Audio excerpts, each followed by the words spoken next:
So yeah, I think we made the right choice going home early the other week. Oh god, yeah, that's fun, yeah. Did Jake survive? I don't know. You don't know if Jake's alive now. Did you check on I him? messaged him and he did get back to me and was like... Okay, so he's alive. He was like, what a crazy night. And I was like, yeah. So what happened? He's like, oh, well, he just said it was just a good night. I was like, okay. That says more than it needs to. Yeah, he was like, oh, you were just, I think we just both wandered off from each other in the end. Right. But I mean, I was ill for a good few days after that. Yeah, I remember I think you messaged me like 2 days afterwards and said, dude, you were just getting over it.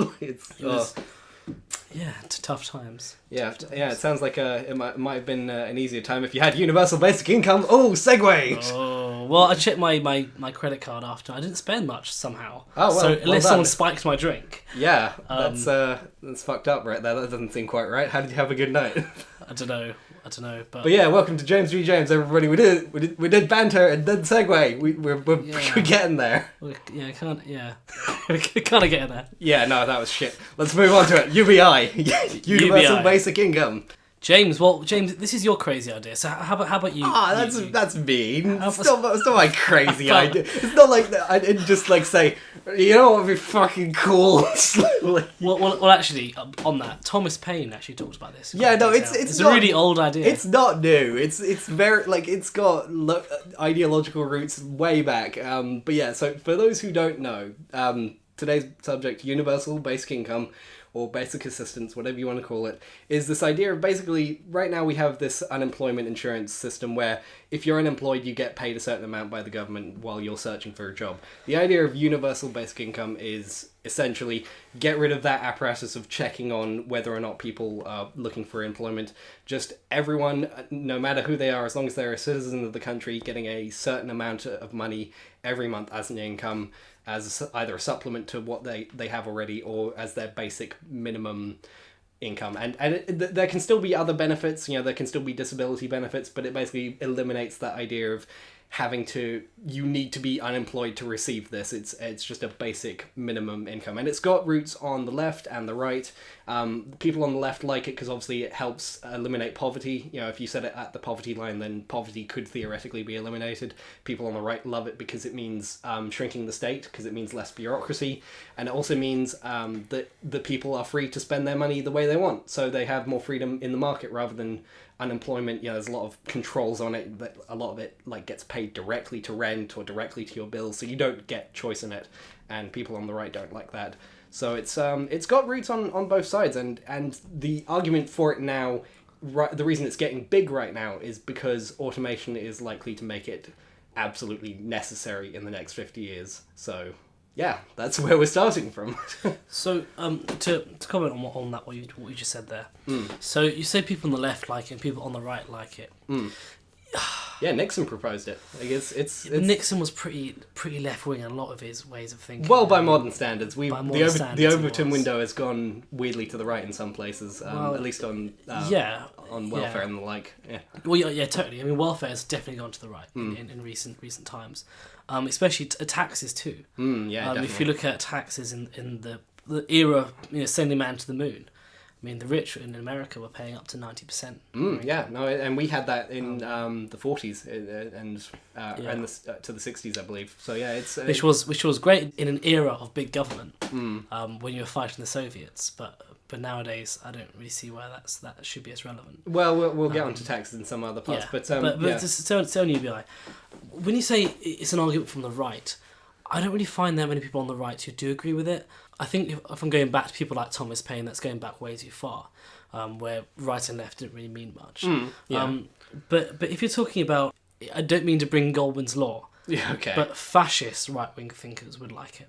Interesting. Because fascism is basically the state provides, and the state doesn't provide in like a socialist sense. It kind of provides in like a all-encompassing sense, For certain people, yeah. I mean, I think Hitler did have a version of not universal basic income, but for Aryans, where he wanted a society that was, that was his state. Yeah, exactly. I mean, that's what's funny about fascism, is that you've got the radical elements of socialism, and the radical elements of conservatism mixed together. Yeah. So fascism is like its own thing. Exactly. So it's not really right or left, although it has been kind of played that way by people on the right and on the left. Yeah. But if you look at what you're talking about with people on the right liking it, it doesn't really fit into the capitalist model or to free market thinking, purely because there's a dominating state who gives you that income and can take it away from you by force.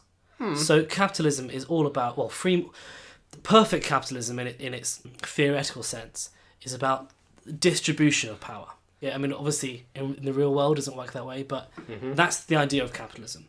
But if you have an all-encompassing, powerful state which has the power to take it from force, then that isn't kind of capitalist or, if you want to call conservative, right-wing thinking. Really. Oh yeah, no. The argument I was saying there is that some right-wing people like it because while it goes a little bit against the core principles, the idea is that it's better than what we have now, where the state gives people money for being unemployed and then they control every way that they spend it, as well as whether or not they have it.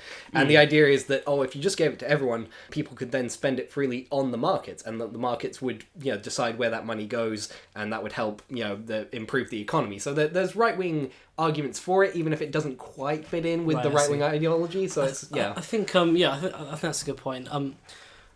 Although I think capitalism is about the source of that wealth, though, and that's where it doesn't quite fit in there. But I see what you're saying in terms of after to really have some sense of structure in this debate. Sure, there's two kind of sides of looking. There's two kind of sides to this. The first part is kind of the practical argument of how much is it going to cost. Okay, the second part is the moral argument. Is it fair? So, should we start on the practical? Sure, yeah. I mean, from the practical perspective, like I mentioned, one of the things that kind of helps my side is that it's going to be an option that we're going to have to look at the very least, because automation is going to be such a prevalent force. It already is a prevalent force. I think people really understate it right now because the unemployment levels are reportedly low, but the underemployment levels are quite high. There's already a class of people who work for Uber and Deliveroo and the like, who can't get proper jobs, and we're seeing automation take over in places like Tesco's has gone completely on self-service machines. Amazon is looking at making a grocery store where there's not even a checkout. You literally walk in with your phone with Amazon on it, and you walk out with some stuff, and it beeps your Amazon account, and that's that. And that's the future of retail. Self-driving cars are going to eliminate taxis, and there's a bunch of other things that AI is going to eliminate. Accountants, most of legal work, entire sectors of the economy, where to the point where it doesn't have to take out most jobs. It doesn't even have to take out the lion's share of jobs. All it has to do is eliminate 20% of the jobs that we have in the next 10 years, and that's enough to cause an economic recession to the point where a universal basic income will be required for this class of people that cannot get employment on any levels. So, and yeah, it would be expensive. It would require redistribution of wealth from the top 1%, which have seen most of the gains in the past 10 to 20 years. But considering their gains have been so substantial, I don't think that would be too shocking. They certainly wouldn't be made paupers. The people who have become billionaires over the past 10 years, paying a little more is not, relatively speaking, going to hurt them too much. So I think. Well, I mean, firstly, just on that bit there, I was doing the maths on this earlier. You're not talking about billions. You're not talking about trillions. You're talking about tens of trillions. I mean, in terms of the economically speaking, it's actually just not possible to pay for this. But let's look at hypotheticals, shall we? Sure. Say we could find a way to pay for it. Economically speaking, again, the pie always grows with humans. I mean, back in the old days of the Industrial Revolution, the Luddites were smashing up machines and saying, "Well, society's going to break down. We haven't got anything left for us agriculturalists. This is going to change our lifestyle so much that actually we have to fight against this by force." Obviously, that didn't work, and obviously the machines did take over. And a lot of our automation has already kind of been transferred from the 19th century up to now. So we're going through this another leap now where it's become a digital leap, and it's more about the creativity of people. So what's going to happen is, a lot of these jobs will be automated away, but at the same time we're becoming more educated. We're having a lot of our basic needs met, and we're going to a higher kind of needs on the triangle, the hierarchy of needs. Sure. So ultimately, we're going to respond to that because we are humans. And if there are people to serve in a market, new markets will be created, just as there was after the Industrial Revolution. New markets will be created, new jobs will be created. And to say, okay, we're going to rely on a state which really, in the 21st century, is quite a static, old-fashioned thing, to help us as we move forward, I think that's kind of like a contradiction there in a sense, and it's not really kind of taking in how far we are progressing. Right. So, I mean, to say the state's gonna fill those shoes is not really realistic, and if you actually look at what's happening with our technology. Well, I mean, I've heard this argument, and it has been the argument against the idea that automation is going to take all the jobs. It's been, look at the Luddites. We didn't lose all the jobs. The main difference this time is that in the past, physical muscle was replaced by mechanical muscle. So the physical labour was replaced so people could move into intellectual work. The move that's happening now is AI is taking over all the intellectual work and is able to do the middle management, the accounting, the legal work, all the stuff to the point where it's not leaving anything for humans in the intellectual space that the robot wouldn't be able to do better. And at that point, you say that humans will move into creative fields. I mean, I can say this having graduated from film school, it's already oversaturated. There are not enough jobs in the creative field to service the demand now. So, like, the idea of the majority of society going into creative fields is just not viable. It just isn't there. And the thing is, with creative fields, at any given time, there can only be the top people who make it because there can only be so much consumption of art. So I would love for everyone to do artistic work, but there is going to be fundamentally a class of people who either aren't interested in doing art or just can't make it, and that's going to be permanent. So I'm not talking about art. I'm talking about creative fields like coding. I mean, did anyone know what this is what I'm saying is that a Ruby developer was 20 years ago? Yeah, well, these jobs didn't exist. Now they do. In fact, the opposite is happening. More jobs are happening because of the technology, and more fields are being created. The opposite is literally the opposite is true of what you're saying. Okay. Well, firstly, the decade from 2000 to 2010 was the first decade since I think the 40s that didn't have jobs growth. It actually lost jobs, and I know that's partially because of the recession, but it's a major 2008. I mean, come on. There is that, but just like the net loss, all of the job growth that supposedly happened between 2000 and 2008 was eliminated. And the thing is, the jobs that have been created, they have been created. There are new jobs, but the thing is, the numbers aren't replacing the jobs that will be eliminated. There is only a couple of million people working in digital jobs in America, and that's a country of 300 million. You know, if you look at it here, there are only maybe a few tens of thousands of jobs, and the thing is, those jobs exist primarily to destroy the jobs of others. Facebook only employs about, I forget, it's less than 10,000 people. It's like, and that's one of the biggest tech companies in the world.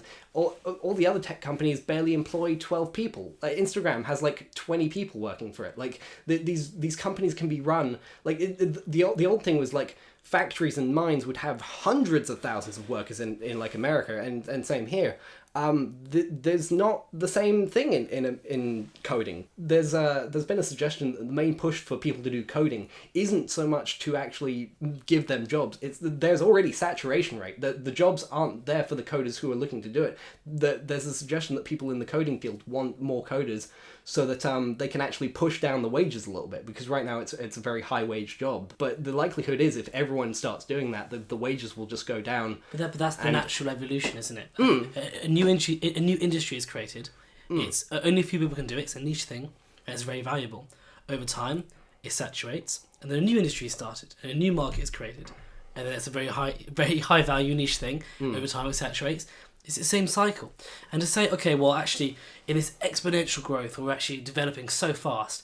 Now it's time to say we're screwed. It's kind of underestimating the complexity and flexibility of human beings. It's interesting that you bring up exponential growth and complexity, because the same thing could be said of AI. It's expected that we will reach general intelligence in terms of an AI by about 2040, which is the... I've heard this. I've also heard people debunking it. It seems to me... I mean, the human mind is so unique There's no computer that's anywhere near getting close to where we. The thing is, we're able to develop neural networks right now that are based on the human brain, and like it's simple, but if you track we've already done, we're already able to make simulated brains essentially that are of a complexity, and the growth rate that it's been doing over the last couple of years. All you have to do is extrapolate that out, and like it's very simple maths to say. We know that exponential growth happens with this kind of technology. It feeds into itself. It doubles every year. Moore's law has remained persistent. Here's the thing. It doesn't have to reach general intelligence. Like I said, we're talking about the technology that exists today. That's all that needs to happen. It just needs to be adopted, and that will eliminate 20% of the jobs. And like I said, it doesn't have to be all the jobs, although I do think it will be within the next century. But James, again, you say there's an intellectual leap, but again, robots and technology can only go so far, can't it? I mean, it is progressing rapidly, but the human brain is still the most complex thing we know, as of yet, in the universe. We still don't know how the brain works. Why do you think we can code a new one out of the blue? It's not realistic. And so to say, okay, well, now let's bring back a 19th century institution, the state, and that'll fill the shoes. I mean, that seems to me like almost broken thinking. Well, I mean, follow me a bit on this, because the thing is, most jobs, when you break them down, are a bunch of small, repeatable processes and knowing how to solve for certain problems. And while that's what robots have been always good at with manufacturing, was one single thing, and they do it very well, and that was it. Now robots are, all you have to do is code into them the various things of a job, and it will learn how to do it well. It'll know how it's doing it wrong, and it will self-improve. That's how algorithms work now. The point is, with these algorithms, they are basic programs now that learn a new job, and they do it as well as a human. Humans aren't that good at these jobs. Humans make mistakes persistently, and these robots don't have to be perfect. They just have to be slightly better than humans. Not even better, worse. They just have to be like half as good as humans and a tenth of the price, and then they're economically the better option. But they've already reached that in many instances. Well, I mean, okay, one of the biggest industries in the West and across the world that seeps into every aspect of business, and that's sales. Right, yeah. And sales is a very human thing. You have to learn to read emotions. You have to learn to build relationships. It's a very painful process. I think my short career in sales would I've felt it too. It sucks, but yeah, right? It is a human thing. Robots will never be able to fill that role. And if they do, it's going to be a long-ass time. Well, this is where you say never. I would say, maybe not by 2030, maybe not by 2070, but by 2100... Probably. I literally, we're talking about the difference between a couple of decades. Like, that's the... But people like to do business with people they like. Doing a business with a robot is not really the same. Well, sure. Thing. No, I think humans will move more and more into hospitality roles, and that's where humans will have the edge. It will be... you have to know people and be emotional and understand how to either sell or deal with people's emotions. And that is where humans will have the edge for... I'll say a good long while. Let's say a couple of centuries even. But it's infinite. I think robots and machines are here to serve us, aren't they? They're here to make our lives easier. They're not here to replace us. And they're meant to kind of back our economies rather than be our economies. So they're meant to be there to make our decisions easier and to be able to do business easier. Yeah. And so it's kind of like saying, well, they're going to replace us. Well, no, humans will just... It might be the next evolution of capitalism. We might kind of go into almost like a microeconomy where machines and technology are so easy and so cheap to get that everyone will have their own business. Everyone will have a business and it'll be just as efficient as a 20th century massive corporation was in the 1950s. And so we get almost like this goes straight into historical materialism. The idea that the system materially gets so advanced that actually... The use of big companies and the use of a state wither away, which is the Marxist way of thinking, right? So if you want to apply that kind of rhetoric to it, you could argue that we are in that next stage. And so by 2040, it'll be so easy to start a business and get a business off the ground. It's interesting you bring up the point about starting a business, because millennials, on average, have started far fewer businesses than the generation before them. Fewer? Fewer. I've heard it was far more. No, it's actually... The barriers to entry are so much lower now. No, the actual statistics are we have started far fewer businesses than the generation before us. Why is that? The argument is that a person who wants to start a business does not feel as economically secure to start it. There's not the confidence, and there's a lot of PTSD from the recession. I know I feel this. the concern that it could just be destroyed at any moment. But the thing is, UBI helps people to start businesses because they know that they'll have a floor. If you start a business now, you are on your own, and the government's not going to... There are grants and stuff that the government can put out for few and far between. It's rare, very rare. Again, I know from experience, it's pretty difficult to get funding for. So it's hard. But the thing is, with UBI, that's one of the great things that it would definitely help is people who want to start a business, or people who want to work casually for stuff like Uber and delivery. That it's giving that confidence and that security where they're able to work more casually, and it would help capitalism stick around, theoretically. Because the thing is, like I said, the main concern that I'm worried about is capitalism can survive, and I'm not saying that it's going to be apocalyptic, like everyone's going to be out of work, but all it has to do is, like I said, 20%. So we'll find a new industry will be born from this. The thing is, that's the trend in history. Imagine these are the people who, like, we can't put everyone through college. People have already got too much debt. If you want to make colleges free, then we can talk about it. But if not everyone can go to college, not everyone wants to go to college. There's already a seemingly permanent underclass of people who have been left behind by manufacturing. They've said, look, we're the people who did the grunt work. We're the people who did the work that was, mining and manufacturing, and they've not got a replacement. And the thing is, if that's going to continue, and I think it's going to get much worse when the accountants can't do anything and the lawyers can't do anything, you're going to find, like I said, just a fifth of or even a tenth is enough to cause social unrest, and that's what we want to prevent with universal basic income. But even things like mining still can't be done by robots. It's funny because Australia has a huge mining industry, and tens of thousands of people are employed every year to work in the middle of Australia and mine out stuff. Why is that the case? Why can they do it but we can't? They've already got autonomous trucks. Most of those jobs have already gone to autonomous trucks. And the people are pretty much there to just work on security cams. A lot of them don't even go out to the middle of Australia. They literally just judge this shit remotely. But miners have a reputation in Australia of going out there, working their asses off, and then go to Thailand, spending all their money, having a load of fun, wasting all their money, and then coming back and working there. Yeah, no, and this is very recent. But the Australian mining industry has bled jobs significantly because it just wasn't economically viable to send a human out there. Those trucks work autonomously, and this is what I was saying of just like I was saying people who work for Uber, they're not gonna. Uber want an autonomous fleet. They don't want to deal with humans. No company wants to have to deal with the labour force. It's the biggest expenditure in pretty much every single business. They have to pay for insurance and national insurance contributions and shit. If any business can get rid of their people and not have to deal with like Uber sexual harassment complaints and everything, then they'll do it. And I think that's going to be a significant issue. But you're kind of saying, okay, these big corporations don't want to hire people. Sure. So back to what I was saying earlier, all you're going to get is micro-capitalism, where everyone has a business and everyone has a huge automated labour force there at their fingertips. So you're actually giving more freedom to people, and people's lives are improving, not getting worse because of this. Well, I mean, the only thing which could make it worse is mass immigration. You need a sense of borders and nationalism to be able to give people maybe lower end jobs or jobs where they could be competing with a less educated workforce. Well, it's going to be interesting, like I said, once automation does take off and does all those jobs, because once all the strawberries are picked in hydroponic skyscrapers by autonomous robots, Wow.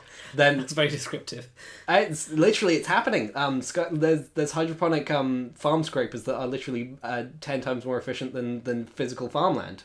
That's the other thing that's going to be interesting. But literally, like at that point, it'll be interesting to see how that affects immigration, because those people won't have jobs to come to. All those low-end jobs will be done by robots because they will be more efficient and cheap. So let's say this transformation in your... Again, I think you're looking at this in kind of like a dystopian way. I'm looking at this in a utopian way, perhaps.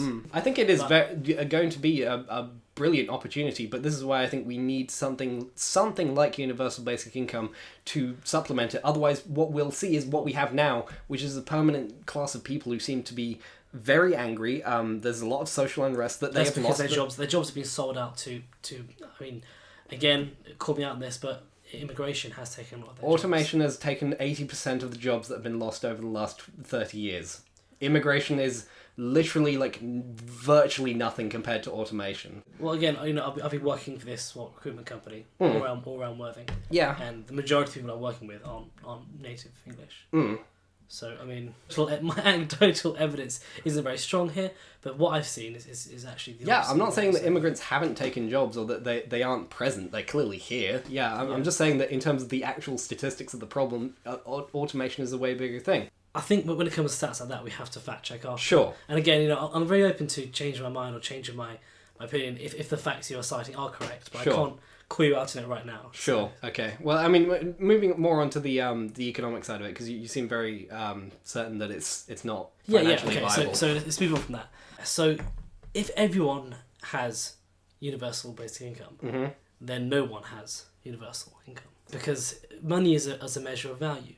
I mean, you could argue money is, as the Ozark series says, money is a measure of a man's choices. But money is a measurement of value, right? So if everyone has, however, or maybe what's the living wage, about £1,500 a month ish. I wouldn't put it that high, but yeah, sure. Let's my tastes, perhaps my tastes and Sure.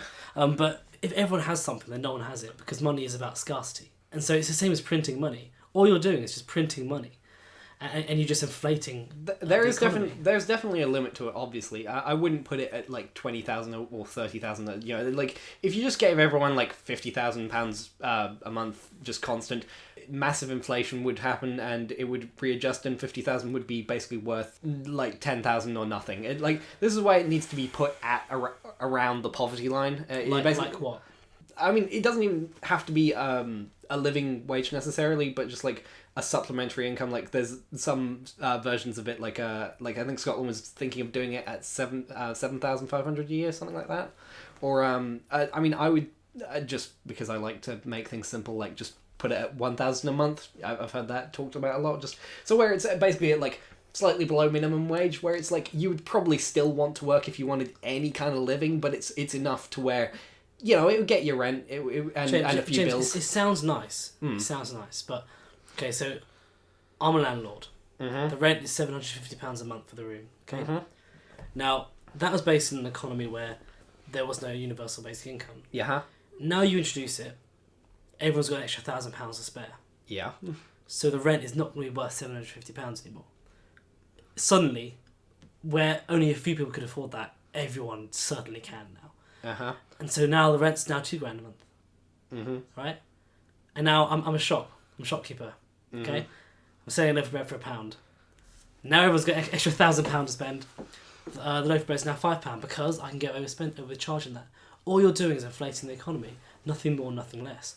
Money comes from a measurement of value, not from how much is circulating. Yeah, no, I understand. Like I said, this is why there would have to be a limit. Obviously, there is a point where it starts radically affecting. £1,000 is way too high. That's what I mean. Have you got another suggestion for? Well, like I said, it's the inflation would have to be checked out on that sort of thing. But the thing is, with rent and bills and like, there would be a limit where it would probably increase a certain amount. They would obviously be able to make more profit. Huge amount. An extra. Everyone in the country's got an extra £1,000 to spend. If I was a landlord, first thing I'd do, £2,000 now, or 1,170. Then actually, that's not going to change the demand. The demand's still going to be high, right? So if everyone's got it and everyone can compete with it, people are going to come to me and say, you know what, James, I like this room so much, I'll pay you £1,300, okay? And that's how. So even if I don't demand higher, people are going to start offering it to you because they can afford it. Most people don't think in terms of saving up money, saving up value, or investing. Most people do think impulsively, and they say, "Oh, well, I'm earning more, then for more I can spend more." It's called the wage trap. It's poverty is a thought process rather than a state of a permanent state of being. I mean, in terms of economically speaking, so.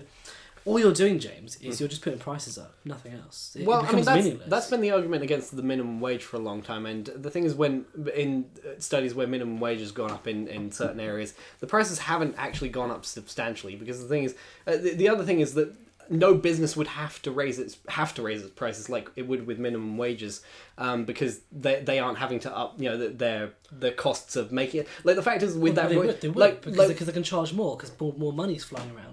They would have to reach the demand.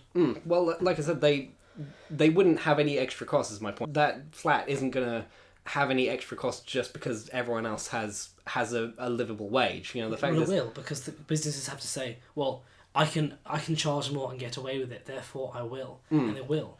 Well, this is where I would say rent control would be is already necessary because so you're creating more government intrusion in people's lives. And why would you trust some bureaucrat in an office somewhere over the millions of decisions of thousands of people? Why would you trust the the corporations? I trust the man in the street to decide how much he wants to pay. I trust the guy who's renting his house out to someone how much he could charge, because it's based on human calculations and human wants and desires, not what a big government tells you. Well, I mean, I wouldn't trust the guy on the street with most calculations, but yeah, sure, whatever. Well, if the guy wants to pay so much, he should have the right to pay a certain amount. If the guy wants to charge so much, he should have the right to do that. No government interfering and stepping in there is going to make that any better. So your answer to this is saying, well, the government's going to provide all the universal basic income, so the government is going to A, create the problem, and then B, the government's going to intervene when inflation rises and the whole economy is fucked up and not working properly. So all you're creating is this massive giant of people trying to sort out problems which didn't really need to be there. Well, I mean, to a certain extent, you could look at it as I do get what you're saying, but and it's a fair point of problem. But you could look at it almost as a tax policy rather than a welfare policy. Okay. Because the thing is, if you give everyone £1,000 a month as income, then theoretically that gets everyone over the poverty line. But then you can tax the people who, like right now, we have this thing where anyone earning under 12,000 doesn't pay tax. Yeah, so fair enough. Yeah, so immediately that's eradicated. Anyone over that limit immediately gets taxed, and so it's like the actual amount of money in the system doesn't necessarily increase. It's just a matter of you're basically giving a tax credit to the people who would need it the most, that don't earn that 10,000 right now. So it's not actually going to change the amount of money in the system that radically. It would just mean basically eliminating poverty by reverse taxation. You know, James, you don't reduce poverty or eliminate poverty by giving people money. There's a reason why spoilt children spend their daddy's inheritance. Well, the only way to build wealth is through, again, money is a measurement of a man's choices and decisions. I find it interesting you were like literally a minute ago saying you trust the man on the street to spend his money wisely. Then your next immediate thing is to say, well, people spend their money because they're dumb and they don't really understand it. You know, it's like no, like, you must control what I'm saying there.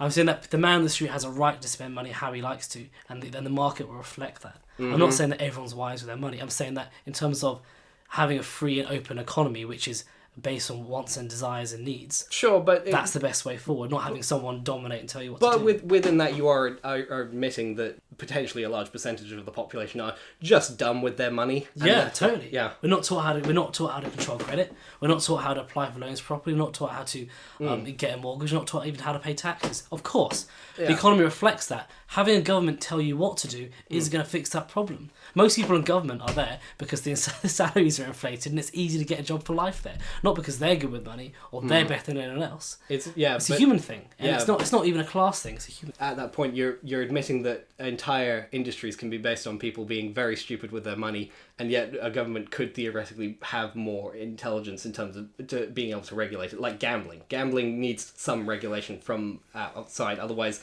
people will just spend all their money very foolishly because the human brains are made very poorly for this sort of thing in terms of our reward centres. You know, but it's not like a black and white thing. It's not like saying like all government's bad and all private sector's good. Yeah, there's silliness in the private sector and a lot of silliness in the public sector. The difference is the public sector is done through force, and so there's the guns behind it, right, and the war machine of the state, and so it's kind of like, well, one is made by personal choices gone wrong, one's made with guns, and so I'm saying the people with guns are taxing people and giving money, and then the people with guns are then regulating that problem. That to me is a recipe for disaster. Well, I mean, going back to the point of universal basic income, you're going to have a situation, like, roll with me on the basic assumption that permanent underemployment, people just don't have the jobs. What is your solution to that? You know? I actually don't really agree with that. I think a lot of people who hold these jobs like Uber are generally students, people who enjoy the flexibility, people who aren't really career-minded people. So to say people can't get jobs isn't really fair. I think a lot of people don't want big jobs and big careers. Most people want to get by, and if you can get by driving people around London for a few hours a day, people will do it. This is the same problem with UBI. You're giving people money, and a lot of people will just sit on that money, and then it actually makes it it's actually really unfair for people who do go out and put their asses into it and feed their kids and look after their wife or vice versa and work every single day and go, well, someone else can just take that for them for free. That to me just seems immoral. Yeah, this is one of those common arguments against welfare. It's like, oh, well, they're just lazy. The government is making them lazy. The government is incentivizing laziness. They're not lazy by character. I think it's an incredibly cynical view of humanity to assume that the people who are on welfare are just lazy. Yeah. Again, it's not black and white. No. Some people are on welfare because they can't get jobs. Some people are on the welfare because they're ill. But a lot of people who are on welfare at the moment could not be on it if they didn't have the option to be on it.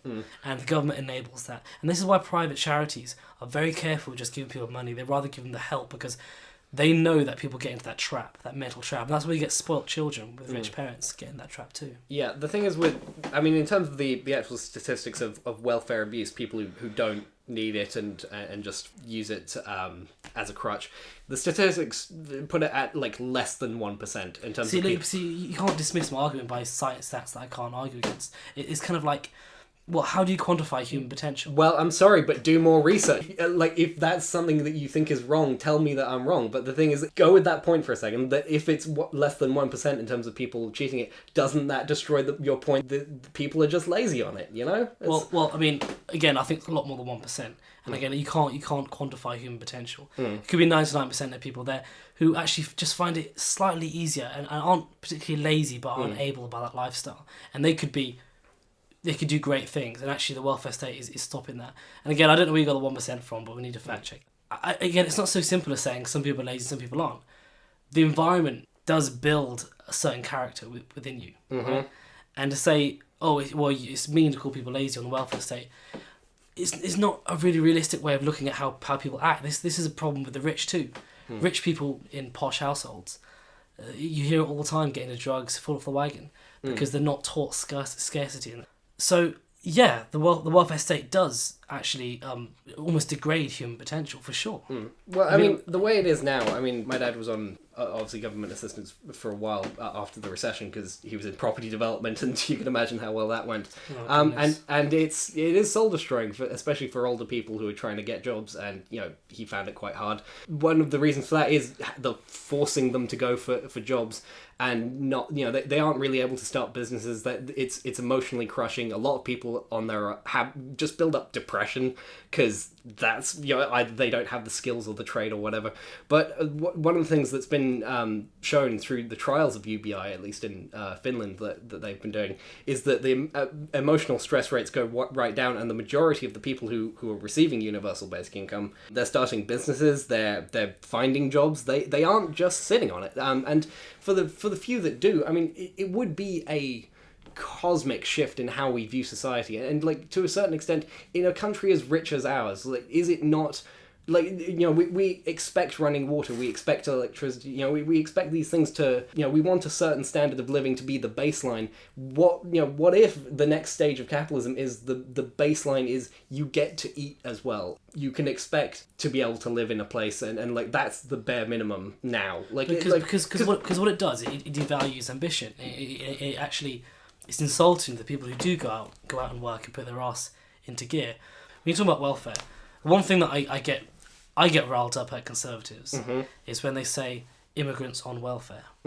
That's just not a thing. It's not a thing. It's not a thing. Yeah. Immigrants overwhelmingly work really hard. Okay, which is why I think that's a problem for the native populations. Sure. Yeah. But undeniably, immigrants aren't really welfare thieves, if you want to, whatever you want to call it. Why is that? Why can immigrants get jobs, and a lot of people complain they can't? So I'm kind of thinking, well, maybe it's not a job that you'd like to do or are fully qualified to do. But if someone said, I want you to go pick berries, then you probably well go and pick a berry. You don't live off the state. I was looking at, just because I was curious, how much I would get if I went on welfare. And it's something like 850 quid a month. Yeah. Which is not much. No. Okay. But working at Co-op full time would give me £1,200 a month. Take away 150 for tax, I'd be 300 and something pounds. Worse off taking welfare, and that's working 5 days a week at Co-op. That to me seems just really unfair, because there's people like Co-op, although they're not paying that much in tax or hardly anything, they're still paying tax, and they're working, and the people on welfare So that to me just it's not only a practical thing or a financial thing, which I think again practically and financially it's not viable, but morally it's immoral. Well, like I said, it would be quite a shift in terms of how we view society and what someone should be entitled to in terms of being born into a rich country. We have all these resources that it is possible. And like I said, it's not meant to be that you get a nice life from it. It just means that you can be reasonably certain that you will not starve. Like, you will get a basic minimum income, but maybe... We have that already. We have welfare, so what's the point of having UBI? No, the thing is with unemployment insurance, it's basically, there are a lot of restrictions on it. You have to apply for jobs to keep getting it. From a right-wing perspective, it's a massive part of the state that we just spend significant amounts on. The administration. The administration is significant, and a lot of the times people who are deemed fit to work or get forced into jobs where they wouldn't be, like the Conservatives, since they've come in, disabled people who are basically put onto job seekers allowance because they're assessed and say, okay, you're fit to work, and then they died like a week into the job. Like that is an unfair situation. Totally. I mean, I'm people would, I'm talking about able-bodied people. No, it's but the thing is with universal basic income, you remove that. Are they disabled? Are they seeking a job? It just becomes this minimum basic thing. But how many? Yeah, sure. Well, my answer to that would be put more resources into disability benefit, and people will actually understand who's disabled and who isn't. More energy and time and care given to that assessment. That seems to me like a better, more practical and moral solution than just giving everyone money. And again, all you're doing is taking money from one group of productive people and encouraging either giving it to people who aren't productive, because giving it to everyone, if you're making good money, it's not going to make that much of a difference to you. But it's the moral imperative of taking a group of money from people and giving it to people who aren't working for it. That to me just doesn't seem right. Well, I mean, like I said, there's a way of looking at it where it doesn't sound so drastic, where essentially you're just giving tax credits to people, and the only structural difference is you're removing the work assessment from the already present unemployment insurance. Because like you said, we do already have a degree of that sort of welfare.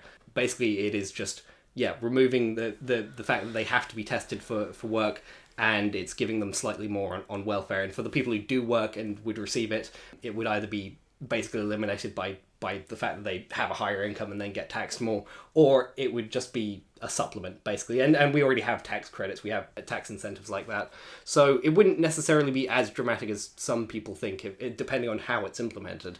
But it's got to be scale. It's got to be scale, isn't it? So, but for the people understand your scale. Sure, but for the people who would be still unemployed and receive that money, they wouldn't be assessed for work constantly. They would have this basic level. I mean, maybe it'd be worrying at inflation that it would decrease, and then we'd have to play around with it. But the thing is, it being present there, like I said, the tests that have been done in Finland and the like have shown remarkably good results in terms of the psychology of the people involved. Sweden dropped it. Sweden tried it and they dropped the project. They said it didn't work. They said that 60% of people did nothing. The other 40% went out and got a job. Right. Or started a business. So it's not so clear cut as it was great and it wasn't great. Sure. It wasn't really a success in Sweden. Sweden dropped it. From what I heard of it, it wasn't like put to a referendum or anything. It was just literally. Hi there, James from the future here in editing again. I just wanted to point out that we both kind of got this wrong. It wasn't Sweden that had this vote, it was Switzerland. This was last year. Switzerland voted no on universal basic income. It was a referendum put to the voters, so I was wrong about that. But they voted it down because they called it a Marxist dream. From the research I've done, I didn't find any Swedish or Switzerland tests that showed the results James was mentioning in what he was saying, so it looks like we were both slightly wrong on this one. Continue on with the episode now. I mean, the fact is that there are some studies that show that it works. That depends on the implementation. But that's the key. That's the key. Totally. We're arguing when I say UBI Sweden versus UBI Finland, they're totally different. Firstly, different economies, societies, but also different way it was implemented. So I think the key thing here is we're arguing on the moral point of view. Practical point of view, there's so much to cover, it becomes impossible. The moral point of view, is it moral to take money from one group of people and distribute it out across society? Is that fair? Yeah, the super rich at this point, you could not measure it as them having earned the money that they have. It is astronomical, and it's through like through Facebook, for example. Like it's provided good, but the thing is, like, Mark Zuckerberg does not personally need the amount of money that he has, like it, and same with Google and Elon Musk. But a lot of that is corporate corruption, when they're paying 1% of their taxes. I mean, Steve Jobs paid like $1 a year or something. But you admit that they should be paying taxes, so like so they pay tax, and then that money is used by the government to help people, like to help people get on their feet again, to then go out and get a job. Not to enable them for life. That's different. Well, UBI... That's a long-term consequence. UBI does enable people to do that. They can then start businesses securely. They can know that they're not going to die from poverty just trying to start their business. And the thing is, I believe in the human spirit that most people... I know what it's like to not have a job for a while, and it's fucking boring, man. You want to do stuff. You want to make a podcast. You want to fucking write stuff. You want to, you want to make a business. But you're a smart guy. You're assuming everyone's like you. And it's not even down to intelligence. It's down to character, isn't it? You don't have to be intelligent to work hard. It's a character building thing. It just amazes me that you trust a big powerful government to just make these decisions fairly. But the main thing is that once the government takes that responsibility, I know it's very kind of like American Republican sounding, like nanny state, but that's what it is. But it's a nanny state with a massive arsenal of weapons behind it, and that's terrifying. People have the power to give you something, have the power to take it away. I mean, I want the free market to do its thing wherever possible, but like with NHS and other stuff, there are some things that the market cannot respond to. The NHS is an interesting one, though, isn't it? Because yes, it's needed, and yes, without it, a lot of people would suffer. But in terms, if you compare that to American private hospitals, the private healthcare in the US is better quality by those far. who can pay for it. For those who can pay for it, yeah. Yeah.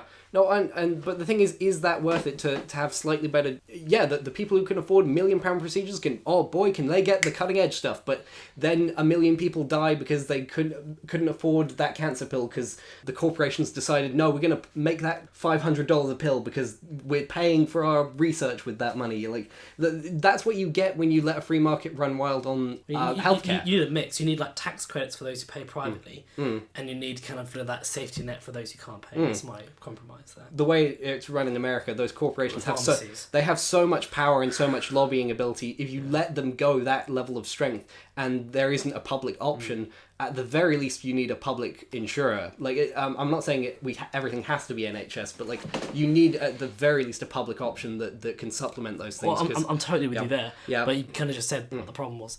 Big corporations lobbying the government. Again, government corruption. Without them being able to draw state lines in America, the private healthcare companies could compete on a nationwide level. The only reason why they managed to create monopolies, or at least oligarchies, is because they're confined to certain state boundaries enforced by US law. So that's the problem with that. Well, and then the ones who can compete nationwide would then become monopolies. Like that's the worry. Because they'll be competing with other ones.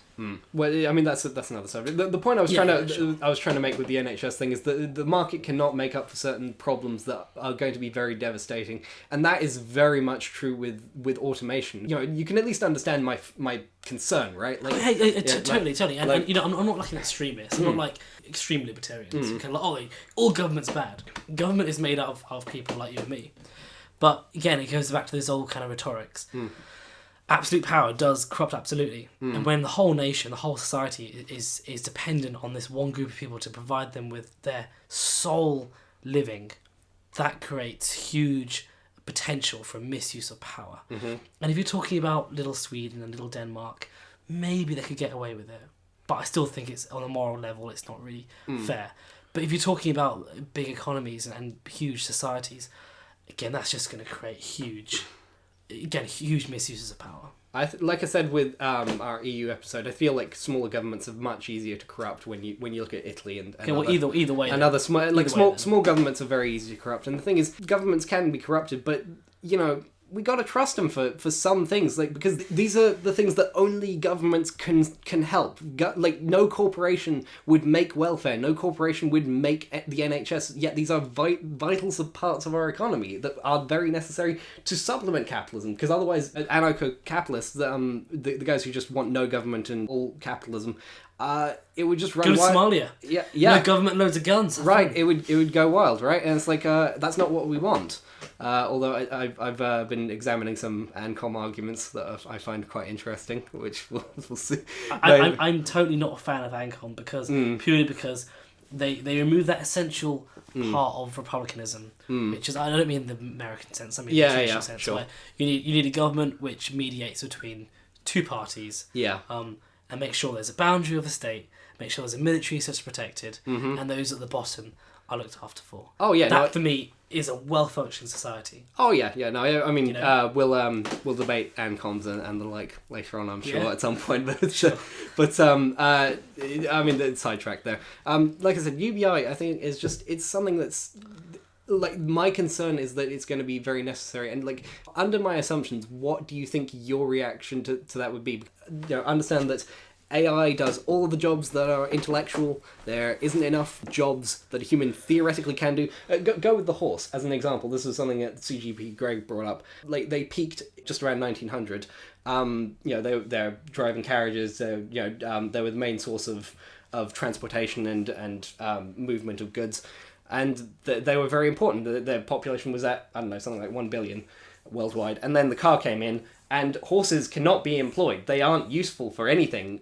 So their population dropped radically. Like, if all human labour can effectively, or even most human labour can be effectively done by some, AI, or by a small group of coders making the AI, what are you going to do with those unemployable humans? Because, well, I mean, the way you're framing that whole argument is in itself not realistic, because a horse is an economic agent, doesn't make economic decisions, right? So a horse is the car. The horse is the machine. Yeah. All they did was upgrade the machine. The people driving the car are still humans, and once that's replaced and the car drives itself, there'll still need to be that intelligentsia at the top, which makes those decisions of, where am I going? The car's not going to transport no one. It's going to transport someone. Humans. Economic agents. You're confusing the machinery, which is the horse, with the human, which is the real economy. Economy is just a bunch of humans making decisions. That's all an economy is. But that's why state communism has always failed, because they put all those millions of decisions in the hands of a small group of people. Well, I mean, humans are both economic actors in that they are consumers, and also the machinery, because the idea is that the worker was the machinery of the factory and the mining, and now they aren't anymore. So it's, in that sense, when the human aspect of being the machinery, of being the worker, is eliminated, they don't have the capital in order to be consumers and to be economic actors. That's why you need they have human capital. The horse can't say, okay, well, I'm going to go into this field then, or I'm going to utilise other parts of my brain power. The human can. No, but the humanity thing is, has unlimited potential. No, but the thing is, if they had any other uses, the human would make that decision for them and say, okay, you are going to do this now, because the humans didn't want to necessarily get rid of those horses. So there was an agency in that deciding, okay, it wasn't the horse itself, but, like, there was a human brain deciding this thing will do this thing.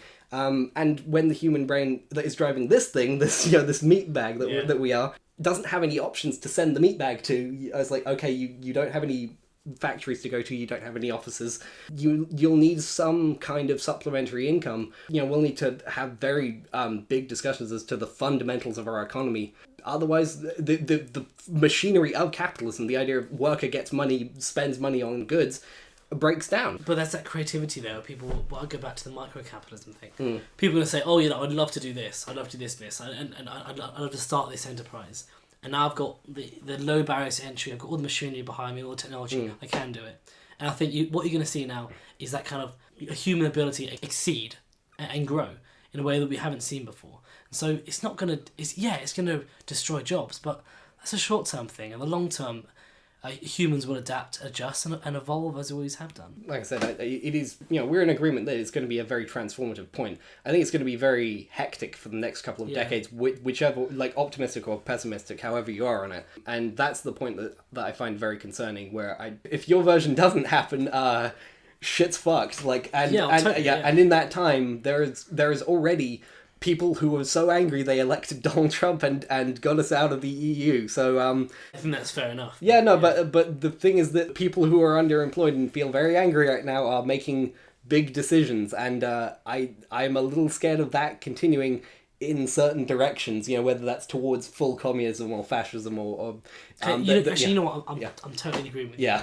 Because crisis always leads to extreme Right, yeah. regimes. Yes. And the last thing we want is another. I mean, what we're talking about, communists fighting fascists in the streets of America. Exactly, right. It's kind of like very 1930s Weimar Republic. It's scary, right? Yes, yeah. It's really scary. So, I mean, whatever version plays out, you know, hopefully we won't go to those lengths, you know. Right? Yeah, no, that's the main thing. Is you say it's a bit of a socialist argument, but I am trying to save capitalism here. I think that the income would be necessary to save the idea of markets, because that's what, you know, I like stuff. I like that we've got so much stuff, and I would like to preserve that through and universal basic income. It's got a lot of support from a lot, you know, from I think James, from the people who have destroyed jobs like Elon Musk and Mark Zuckerberg and the like. They want this to keep going. I see what you're saying about the right now. How people would support that. Yeah. I think if you're looking at it from I'm not a Marxist, but I just find it really interesting. Historical materialism. Right? So capitalism gets so advanced that actually the system, the material system of capitalism phases out the need for capitalism. And that's where you get to the next stage of human development. Yeah, yeah, but post-scarcity economy. Post-scarcity economy. So we could argue we're in that process now. I would very much like to see it that way, and it would be nice. And even universal basic income, I think, would just be a stage towards that. I think it is going to end up being where we have 3D printers and the like, where it's we can just make all clothes ourselves. We we have solar panels on our house, so energy companies are unnecessary. And just like that's what I would love to see, is just like capitalism basically lead to like an Ouroboros just eat itself. Well, rather than capitalism eat itself, capitalism fulfills itself. I mean, capitalism has moved humanity forward in such a exponential manner that actually it fulfills the future. You know, and it gets to the point where we think, okay, well, we don't need a state, we don't need this, we don't need that, we don't need, because the technologies created such abundance and such an abundance of education as well. But again, this is very utopian stuff. I mean, realistically, A, are we going into micro-capitalism? That's my thesis. It's still a form of capitalism. B, are we going to go into huge crisis and need UBI? Let the viewers decide. Yeah, sure. But no, I think this has been a good episode. It's been a fun one to get these... to talk about these things. And handshake as usual. Handshake, there we go, Very good. Listeners, I would love to hear your thoughts on UBI, this whole thing of it. I mean, we didn't get too much into the economic side of it. I have done some calculations where I think it is affordable via certain taxation methods, but maybe we can do that in a part 2. Sure. So we'll take a look at that. This topic could easily go into a part 2. Oh yeah, it's a massive thing. But listeners, thanks for checking us out. Check us out on Patreon and send us questions on Twitter at JamesVJamesPod. Yeah. Thanks for listening, Cheers, guys. Bye.